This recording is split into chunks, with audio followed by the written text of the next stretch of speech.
so Seed of the Sacred Fig, and we should say, since you've just been talking about films going on a long time, this is 168 minutes long. I should say at the very beginning, it didn't feel like 168 minutes long, but obviously it's a long running time. This is a drama thriller by Iranian writer-director Mohammad Rasulov, who's made a number of internationally acclaimed films, pretty much all of which have been banned in Iran. The title refers to a species of fig that wraps itself around a tree and engulfs the tree and eventually strangles it, which is a sort of metaphorical thing for what's happening politically in the film. This is set and shot in Iran, but nominated Best International Feature as the German entry. We'll return to why that is the case. Also worth saying that it was included in Barack Obama's list of his favorite films of 2024.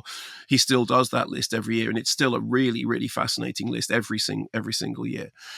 So it centers on Iman, who is a lawyer who lives with his wife and daughters, and he gets a promotion to be an investigating judge in Tehran's revolutionary court. And his wife is thrilled. This is a step up. It's going to do them a lot of good. But he's told that he must remain anonymous because otherwise he could be threatened or he could be influenced. He's also issued a handgun, which he doesn't really know how to take care of. He doesn't sort of put it away in a safe or anything. He tends to leave it in his jacket. And on the first days of the job, he's asked to sign off on what is effectively a death warrant. And he says, well, in order to do this, I'll have to investigate. And they say, no, you sign this. And he then discovers that his predecessor was fired for not doing what he was told.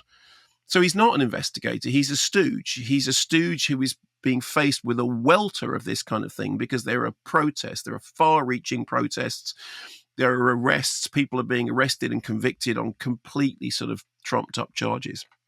Meanwhile, his daughters are becoming very interested in the protests because they can hear them in the streets. And they also hear about them from a friend who's become involved in the protest and who they speak to at night. I'm going to play you a clip from the film. I'll just tell you what's going on because obviously it's not an English language clip. The daughters are on the phone to this friend of theirs. They're saying, oh, God, are they shouting slogans where you are too? Yeah, don't open the curtains. We don't want the neighbours to see. And then she says, listen, you can hear these chants in the streets of down with theocracy, down with the dictator. And they say, oh, did you shout too? And the friend says, yes, I took off my veil. Says, you're crazy. So they're kind of excited, but also terrified at the same time. So here's a clip to just give you a little bit of sense of the film. صدف اونجا هم شعار میدن؟ آره. نکنم سایه بابا میخوام ببینم تو خوابگاه هم؟ بابا مگه نمیشنوی؟ گوش کن. تو هم شعار دادی؟ شعار دادم سریعم در آوردم. نه بابا دمت گرم. دیوونه داری چی کار میکنی؟ So there's protests in the street. There's all this stuff about taking off the veil, taking off the hijab. His daughters are not meant to have any contact with any of this, but obviously it's going on around them. And then his handgun goes missing. They help a friend who's been involved in the protest because she's a friend, and then the handgun goes missing.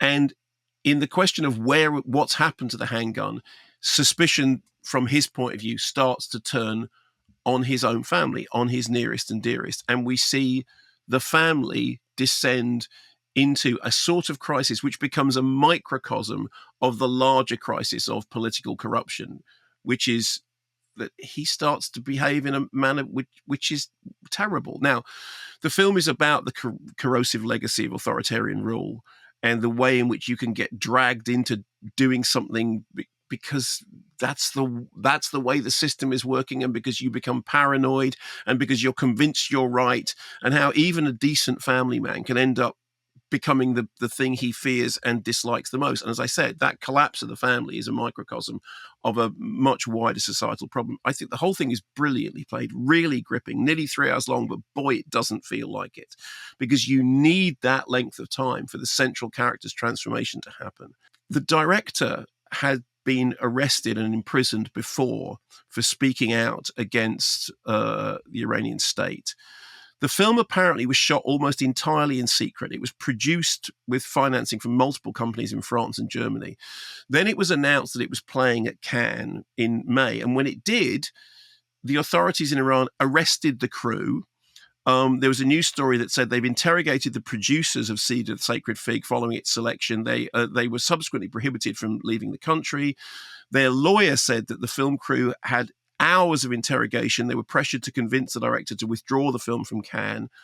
A week later, the writer-director was sentenced to 8 years in prison and flogging and a fine and confiscation of his property because he had been making these films. So what he did was he fled the country on foot, ended up in Europe, although some of the people who'd worked on the film weren't able to leave.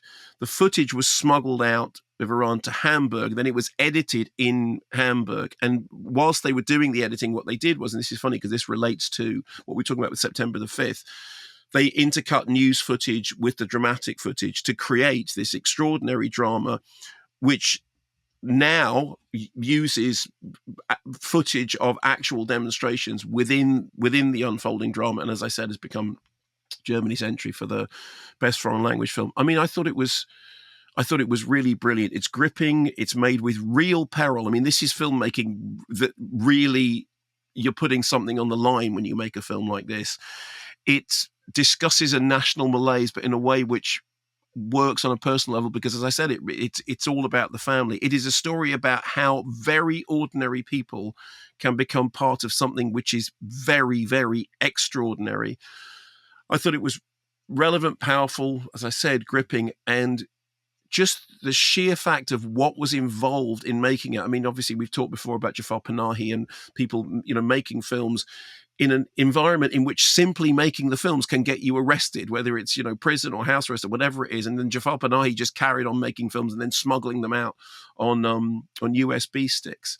So this is frontline political filmmaking, but just from a dramatic level, I thought it was really powerful.